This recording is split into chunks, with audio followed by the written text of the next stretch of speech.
My name is Randy Lovejoy, and my wife and I have been in the Silver Lake area of Los Angeles for almost 11 years now. And during that time, we've really had a challenge in terms of building relationships in the community. Just lately, though, we were invited over to the home of some people that we had come to know, but because I'm a pastor and my wife works with a Christian nonprofit, the relationships just kind of didn't really go anywhere. But they were inviting us to come over to their house to preview a video of a recent mission trip that we did to Burundi, which the host had done the music for.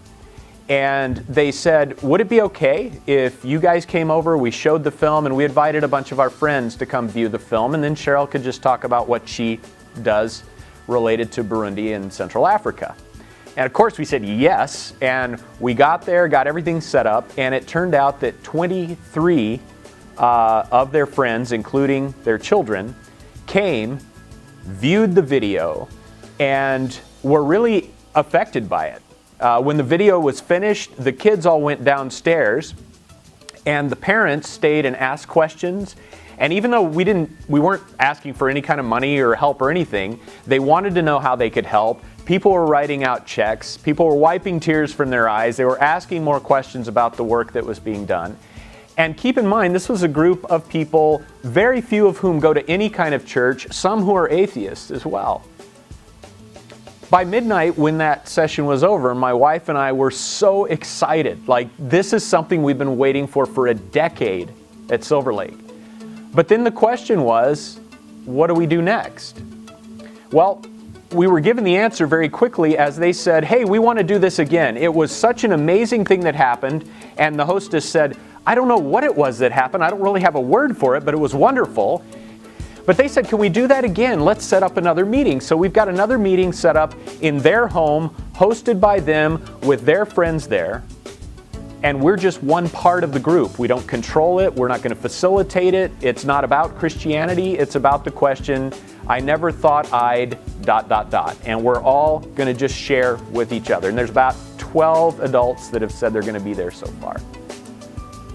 I'm excited about the fact that we're now doing ministry in the community according to somebody else's agenda and not ours.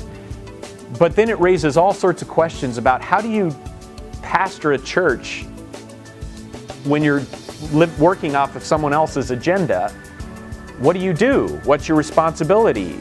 How do you connect with these people? Where's this going to go? What might happen as a result of this? When do you present Jesus? What happens if they go in a different direction? We don't have any of those answers.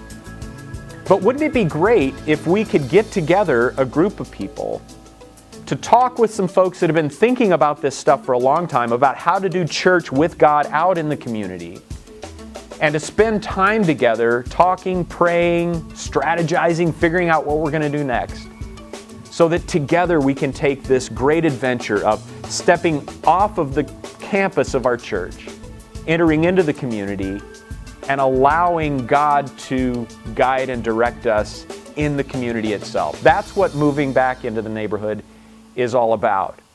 And so I hope you can join us for that time together.